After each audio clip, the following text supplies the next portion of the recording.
Sisters responded to their newfound freedom for mission within the parameters set by their general chapters. A holy, aching restlessness impels their ready hearts to journey everywhere and anywhere to tell good news.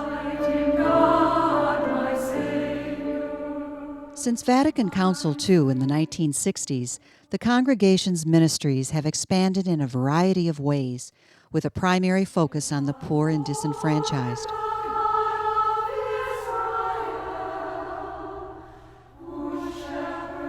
Education continues to be a priority through sponsorship of 2 universities, Siena Heights in Adrian and Berry in Miami, Florida, a high school, Regina Dominican in Wilmette, Illinois, and elementary schools, St. Joseph Academy in Adrian and Rosarian Academy in West Palm Beach, Florida.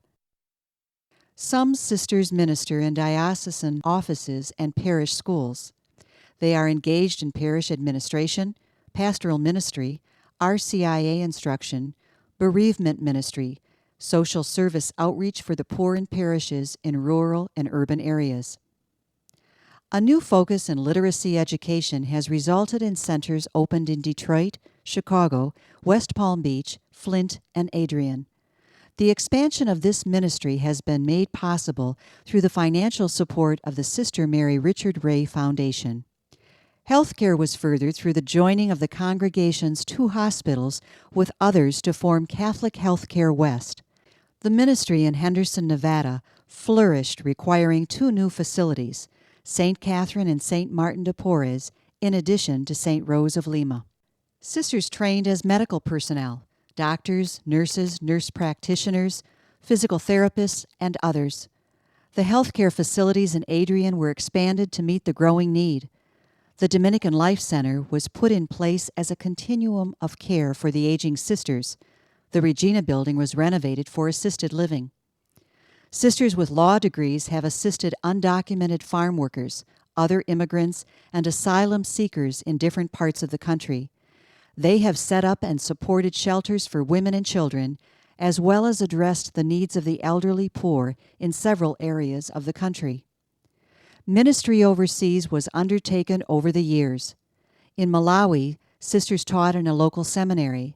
In Kenya, sisters went to the Assumption Sisters of Nairobi and the Assumption Sisters of Eldoret to assist with formation.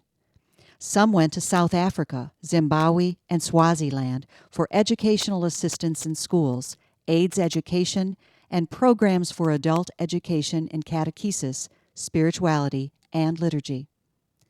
The ministry of the sisters in the Dominican Republic, begun in the 1940s, has undergone radical transformation. From its early concentration on education for the affluent to community organization and direct assistance to the poor. Working with and empowering the people of El Cruce, Bani, and cooperating with other agencies, the need for health care in the region has been addressed. In addition, a school, Fe y Alegría, has grown to over 1,500 students. It is now considered a model school in the international system of such schools. The need for church leadership and ministry in Alaska and Canada was identified, and sisters went to these areas: Anchorage and Juneau in Alaska, British Columbia, and Manitoba in Canada. With a new consciousness of social responsibility, the congregation established the Portfolio Advisory Board to monitor investments through a social screen. Into the hands of this congregational board, a fund for alternative investments was authorized. It provides low-interest loans to community-based enterprises that demonstrate a commitment to social justice through alternative economic endeavors. Among the surprises of the Spirit in the congregation's ongoing journey of life was an overture from the Dominican Sisters of Edmonds, Washington. Beginning in the 1980s, dialogues began about possible merger of the 2 congregations who had roots in a common history stemming from New York. Dominican women sharing roots in early history, traveling in faith as companions toward a transforming new Pentecost, exploring the future together as proclaimers of the prophetic word. Conversations continued between the two groups through the three administrations. Sharing the same inspiration bequeathed to them by St. Dominic, they were united in a ministerial vision. The possibility of merger gained momentum in the late 1990s when a joint task force was appointed to move the process forward. In 2003, the Sisters of Edmonds voted in their general chapter to merge with the Adrian Dominicans. The merger was approved by Rome, and a celebration of the new identity of the Adrian Dominican congregation took place in Edmonds, Washington, and later in Adrian, Michigan.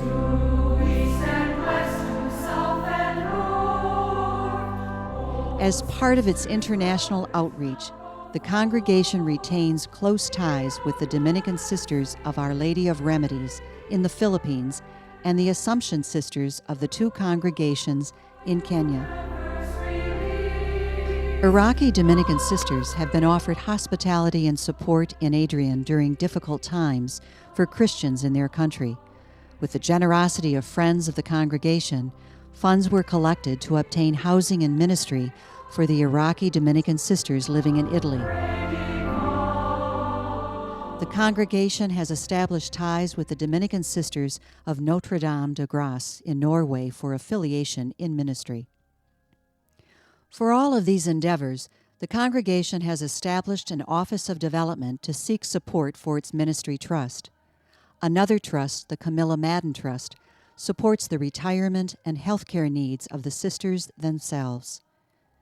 The congregation continues to look to the future in order to seek truth, make peace, and reverence life. Our times call for us to look at the soul-sized challenges facing our world and our congregation as a member of the larger Dominican order. In the spirit of Dominic, Catherine, and our Adrian foremothers, we enter into the great turning of our era with the same foundational supports and graces that nurtured and sustained our ancestors. Trust in the providential Spirit who is always present with us and inspires us. Commitment to the mission of Jesus and promotion of gospel values. Faithful to our Dominican charism of giving to others the fruit of our contemplation and the foundational principles of study, contemplative prayer, community, and our mission of preaching. Reading the signs of the times globally to discern what is demanded of us. Still we go, we travel constantly, for our life is a journey, and this world a place of pilgrimage.